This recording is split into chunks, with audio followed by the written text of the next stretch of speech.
Hi, my name is Freddie Savage, and I'm in the spookiest place that I can find. Why? Well, today I want to talk about cryptids, specifically cryptids which are known to lurk in the woods, cryptids which are known to lurk and prey on people who are all alone, all by themselves, and also cryptids which are more than likely to show up if you talk about them or even mention them.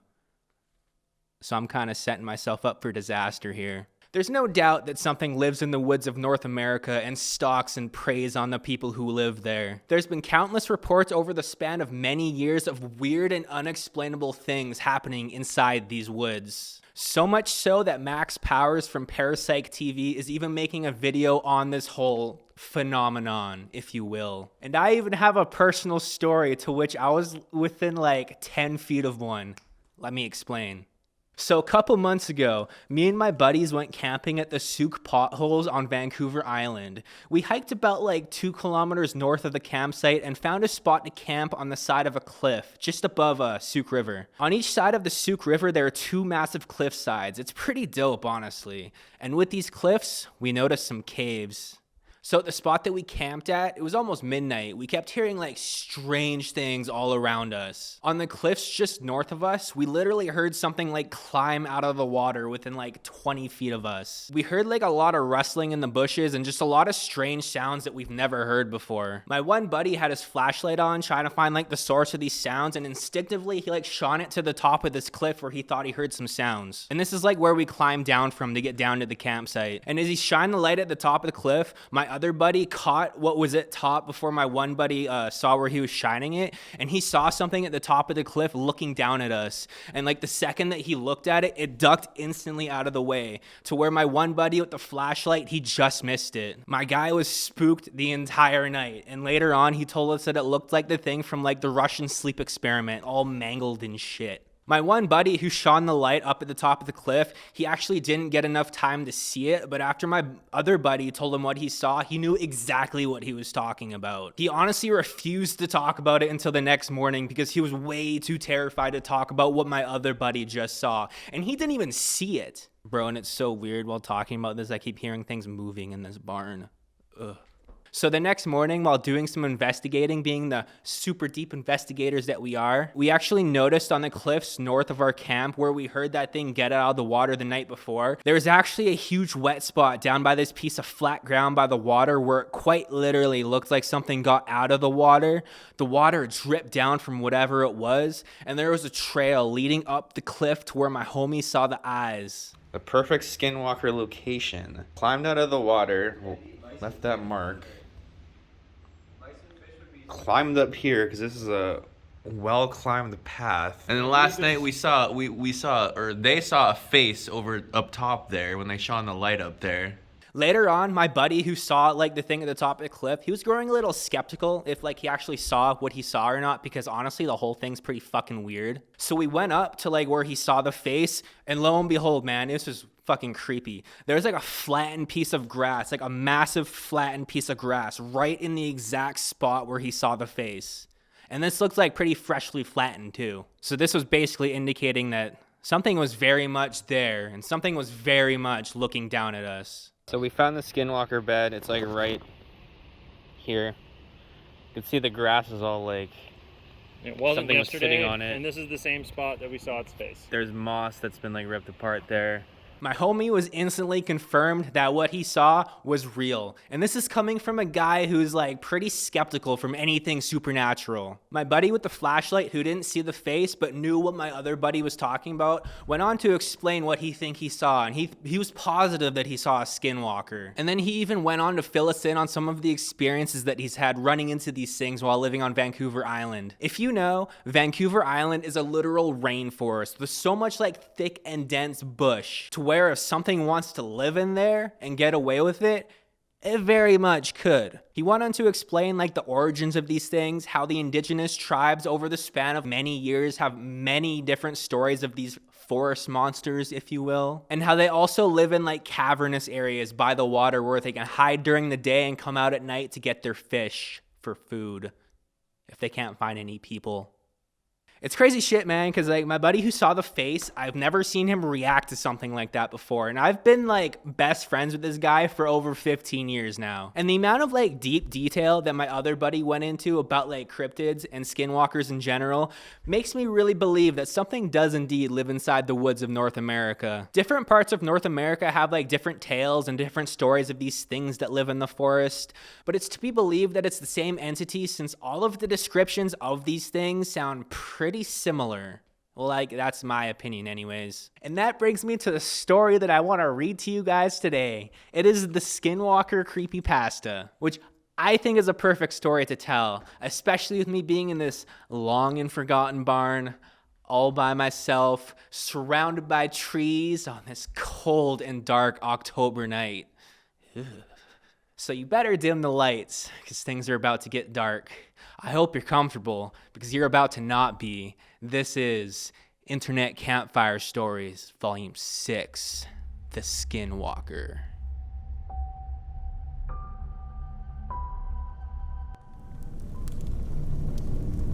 My father, he told me a story once, I'll never forget it, for a few reasons, really. I think it's the first story he ever told me as a child. It's also the story of how my grandfather died, but honestly, that isn't the reason. You hear stories on TV, or sometimes you overhear something in a public place. People talk about ghosts and aliens, and you think to yourself, that ain't real. They're just making that up, or they're mistaken, or they're crazy, or something like that.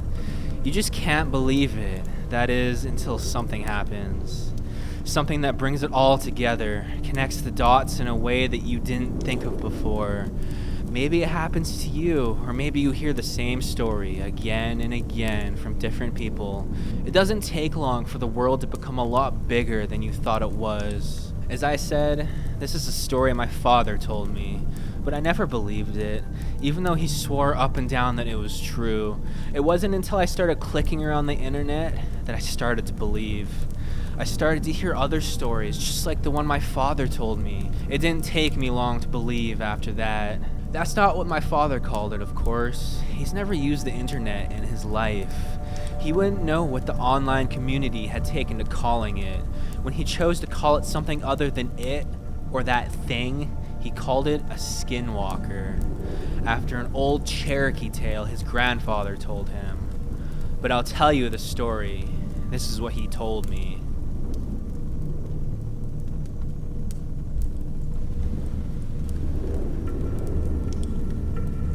This is me changing characters, by the way.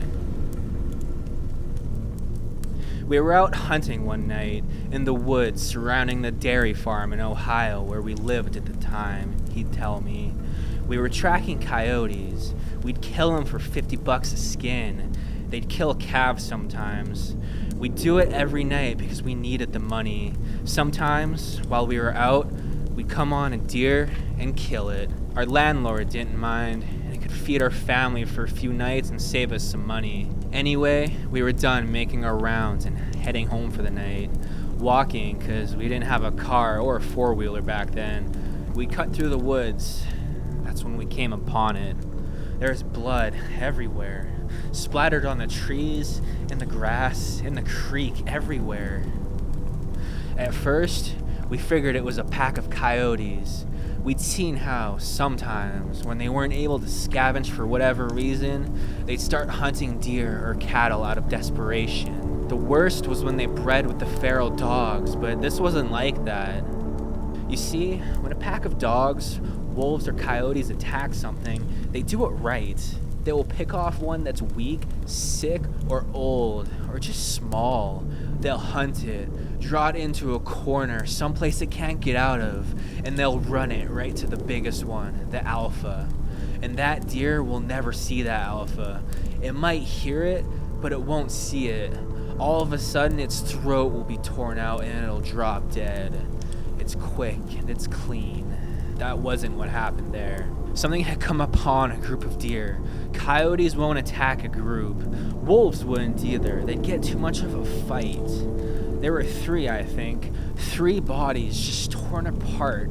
You'd see a head or a torso here, a leg there. Predators, they don't do that. They don't leave scraps behind. Whatever had done this hadn't done it for food. It had done it for fun. But we didn't know that at the time, of course. We just saw a bunch of carcasses and figured it's something we had to take care of.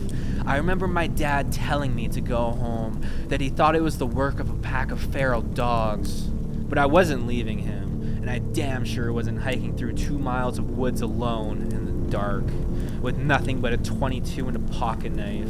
I was only 13 at the time, so a .22 rifle was the only thing I could really use. Dad had the shotgun, and I wasn't going anywhere without it or him. It took me a while to convince him, but finally we began tracking whatever did that. It wasn't hard either. We just followed the blood. Either that thing bled a deer before it got away, or it dragged one for a mile. I don't know. What I do know is that I'd never seen my dad scared before that night. We started hearing the most horrible sounds, and I gotta admit, I've been in a lot of woods in my life, and I've been all over the world, but I ain't never heard noises like I heard that night. I heard things screaming. I heard deer, fox, rabbits, raccoons, and birds, all of them afraid of something and hightailing it. Keep in mind, this is maybe 12 or 1 o'clock in the morning. Except for the fox and maybe some birds, nothing was supposed to be awake at that hour. But they weren't just awake, mind you. They were on the run. That night, I saw a flock of birds flying straight into the trees trying to escape something. We came upon a pack of coyotes and nearly shot a couple thinking that they had their eyes on us. But then we saw that they were running in from someone. They didn't even notice us and went right past. Then some deer did the same. Then some rabbits, some squirrels and foxes, even a couple of wild hogs. These critters were supposed to be hunting each other, and the only thing they cared about was getting as far away from there as possible. We should have put 2 and 2 together, that maybe whatever we were tracking wasn't something we were supposed to see, and wasn't something that we could kill. To this day, I don't know why we just didn't go home. I guess we were curious, that's all. I think that was my dad's nature, to go toward the trouble, to fight. And being aware of the things that my father did during the war, I figured it was best to stay by his side. We finally reached an open valley. It was normally a soy field, but it wasn't in season, so it was just flat dirt. That's when we saw the tracks. Animals fleeing the forest had leveled everything in their path, but where that deer blood was, nothing had taken a single step. It was like whatever was responsible had left it for us to find. The tracks were shallow. Whatever it was couldn't have weighed more than 100 pounds, but that didn't mean much. A bobcat weighing 40 pounds soaking wet can tear out your throat if you ain't careful. The fact that this thing was on the lighter side just meant it was probably quick and was probably going to be tough to hit. So we followed the tracks. It didn't take us long to find where they led. There's an old schoolhouse that sits on top of the hill. Half of it had been ripped out by a tornado, but nobody lived there, not for a long time. Sometimes we caught homeless people in there, or drug addicts looking for a safe place to shoot up. We figured maybe that was it. Maybe it was some sick kid riding a high, but we didn't think that for long. When we got within 50 yards, we heard a noise, a sort of screech made up of 2 different sounds. One was high-pitched and another was a low growl. It was making both of those sounds at the same time, if that makes any sense.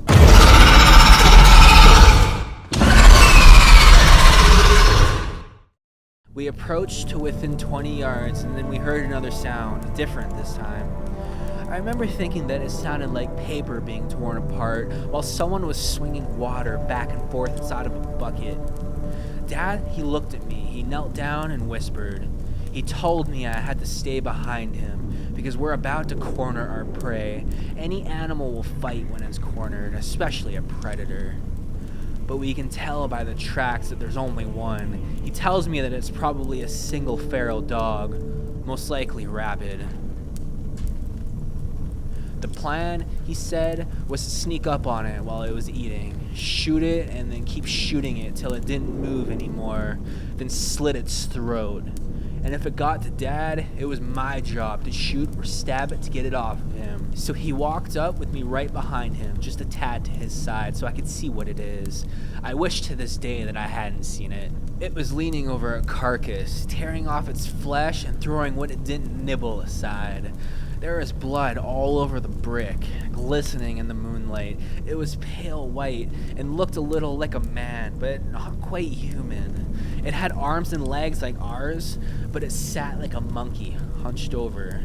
And its hands, they weren't normal. It had long fingers with claws at the end. So we saw that, and my dad hesitated. He wasn't about to fire at a person, so he cleared his throat to try and get it to turn around. I swear to God Almighty, all the noise just ceased in an instant. I ain't never heard true silence like that before, and never again afterwards. But for 2 seconds, nothing made any noise, and I mean nothing. This made it all the louder when that thing turned around and made this shrill cry and then pounced right on top of my dad. He got a shot off. I think he missed. If he hit it, it didn't phase the thing at all, but it was on him, tearing entire parts of him off. I started shooting it with the .22, point blank, but the thing barely bled at all. I got off 5 rounds, and then I started hitting it with the butt of the gun. It didn't budge, or at least register that I was there. It was clawing at my dad, removing whole chunks of his flesh. It started on his torso, it peeled the skin on his chest, and then it moved up. It tore out his throat, ripped his nose clean off, and gouged out his eyes. Then it scalped him and started digging in. I stood there helpless as it ripped off the bottom half of his jaw, the little bones and the tubes in his neck, and then his ribs. I don't exactly remember what happened, but somehow my dad's knife ended up in the thing's shoulder, and my dad, what was left of him that is, ended up on my back. I was running, and by God, I was going faster than I'd ever run before or after, and it was following me. I ended up back in the forest, opposite the woods we started in. I was heading towards my landlord's house because it was the closest thing to help that was nearby. But even that was half a mile away. I had a lot of ground to cover. All the while, I could hear the thing screeching and moaning. I heard branches cracking and getting thrown around. It was cracking so loud and often that it sounded like someone was taking an axe to every single tree that I passed. But I never looked back, not once. The thought didn't even cross my mind. Finally, I tripped and fell onto some gravel. I looked up to see my landlord and a bunch of his buddies drinking around a campfire. I screamed and I cried, and then they came over. I told them to call an ambulance, and my landlord, he went and looked at me and said something I'll never forget. "What is that on your back?" he asked me. Just as the words left his mouth, it dawned on him without me even saying a word. It was one of those god-awful flannel shirts my dad wore everywhere, he realized. And it was damn near all that was left of my dad. Aside from a bit of my father's head and torso, that's all there was. Absolutely nothing below the waist. And suddenly, we heard it, the screeching.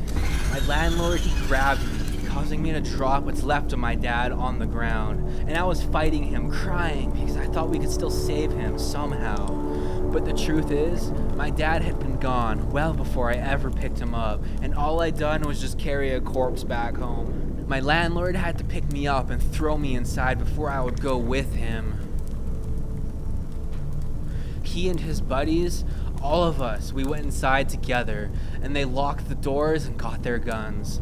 The landlord asked me, "What happened? What happened?" But I didn't know what to tell him. He pieced enough of it together to understand that there was something dangerous out there. All of the lights in the house were on, and then someone called the cops. They would get here as soon as they could, they said, but that meant in 15 minutes. We looked outside and saw it walk in front of the fire that they'd made. No one knew what it was. One of them said it looked like an ape. Suddenly, something came crashing through the window. We all fired at it, but quickly realized it wasn't the thing, no. It was my landlord's dog, well, his body anyways. His head and his legs were both missing. We had just started pushing things in front of the doors and windows to form a barricade when we heard something in the garage. I remember one of his friends saying that the doors were open. We heard metal and glass being ripped and smashed. We dragged the couch and TV in front of the door to the garage for added measure. It banged around some more, but then it got quiet, not silent like it was before. We could hear it move around some, and the guys were talking, making sure their guns were ready. Someone handed me a pistol. No sooner had I cocked their hammer back than we heard something shatter upstairs. Then we heard it screech again, but this time it was louder, and it didn't echo and fade out, no, because it was inside. We all rushed to the one door that led upstairs, and we got to it just as that thing did. It opened it just a bit, and 4 or 5 men just slammed into it. It managed to get its hand through. Someone with a shotgun took care of that, put the barrel right up to its wrist and pulled the trigger, blew its hand clean off. That only pissed it off, though. It started shoving that door, clawing. We were on one side, pushing as best as we could, and it was on the other, doing the same. The wood wasn't going to hold, so someone told us to keep our heads down. Suddenly, the top half of the door was gone and my ears were ringing. There were splinters everywhere. 2 or 3 of them had just unloaded on the top of that door. I don't really know where it went after that. The police got there. I was still glued to what was left of the door. The sun was up before they pried me loose. They put me in a hospital for a while. And while I was there, a whole lot of people tried talking to me, but I didn't respond. Not for a long time. When I got back home, I got a job for the landlord, working on the farm. We didn't talk much, not about the thing, but I signed up for the army when I was 19, and he sat me down to drink some scotch as a send-off. I asked him right away what the police had told him. The story that they went with was that it was some sort of wild animal, probably a wolf, or maybe a bear that had migrated north. I asked him how they could say that when they had the hand. He looked at me, stunned. He told me that the hand never made it back to the station. The cop who had it in his car, he got into a wreck, drove into a tree, and died on impact. The hand, it was never found, likely taken by an animal. The cops, when they would even acknowledge that the hand existed at all, said it was simply the paw of a bear that resembled a man's. I never talked to the landlord again. He went missing while I was in basic training, and no one ever saw him again. There were rumors that he owed some people money and skipped town, but I don't think it's that simple. As for me, I never went back to those woods. I wouldn't even if I had the whole goddamn US Army at my back.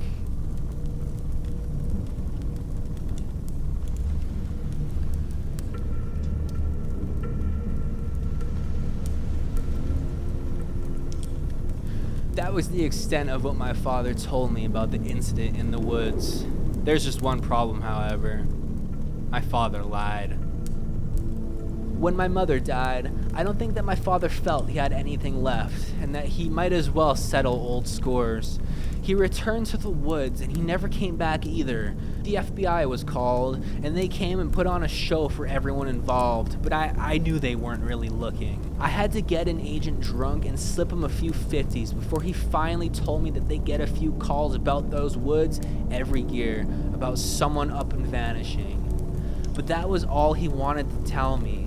Before he got up and left with the rest of the team, he wrote the name that they'd given the creature on a napkin. Of course, I didn't realize that's what it was at first. It wasn't until I put the words in a search engine online that I understood what they meant. Honestly, I would have rather not known. As it turns out, there are hundreds of stories just like my father's, as well as photos and drawings of the thing. And though the details vary, everyone who has encountered it agrees on one thing. It's still out there, and there isn't a man on Earth that can stop it. You know, that's the thing about this. Like, there's so many different types of different details surrounding whatever's lurking in the woods, but I think we can all come to agreement on one thing. There's something very much out there. Even though the story that I just read is fiction, I really do believe what I just said about something unexplainable living inside of these woods. And like I said earlier, stories of these forest creatures originate from so many different types of indigenous tribes over the span of many different years. You gonna call them liars? calling them liars, I think that's a little racist of you. From like skinwalkers to the Wendigo, this might just be like the same entity, just manifesting into different various shapes throughout the lands. Alright, like for instance, on Vancouver Island, there's this lake called Thetis Lake, and there's this infamous story from like many years ago. I can't remember what time period it was, but it was of this monster that emerged from the lake, and I'm pretty sure it like killed a couple kids, and there's some like drawings and sketches of what it looks like, and it very much looks like and resembles a skinwalker and all of these fucking other forest creatures that are described throughout the lands. So that's why I say that these might all just be like the same creature, just named different things, because they very well do be looking alike. I personally have never had a paranormal experience before, unfortunately, due to how badly I want to believe, but for now, dude, like, I am just a skeptic Scully, and I want to be a Mulder so badly. Be careful what you wish for. I'll probably have one in this barn the second I finish recording. Holy fuck. I gotta admit though, seeing how my homies reacted the night that we saw that thing on the cliffs, that's something I'll never forget. They felt genuine fear, and I could sense that. I think the weirdest thing about the whole situation for me personally, because I've never had these experiences before, was like the night that we got back from the camping trip, I was laying in bed on my phone on Instagram, just posting on my story about what just happened, because honestly, that was all I could think about. Like, me and my buddy talked about that shit all day. Right as I finished, my computer to the right of me shut completely off. Same with my monitors as well.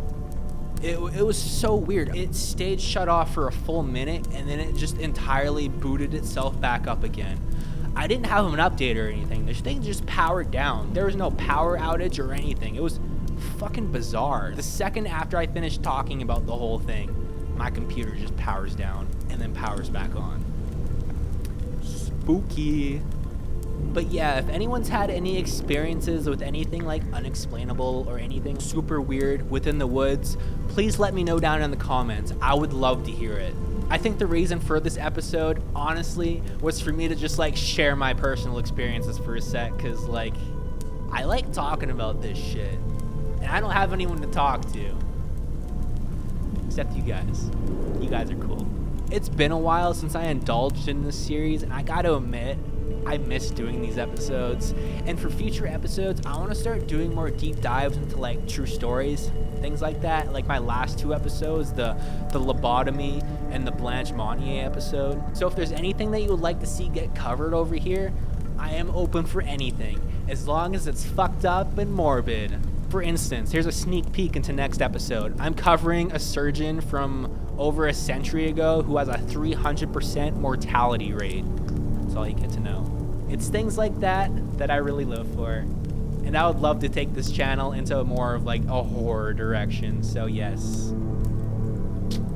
So wrapping things up, it's been your spooky boy, Freddy Savage. I hope you enjoyed tonight's episode, and I'll see you in the next one. Peace.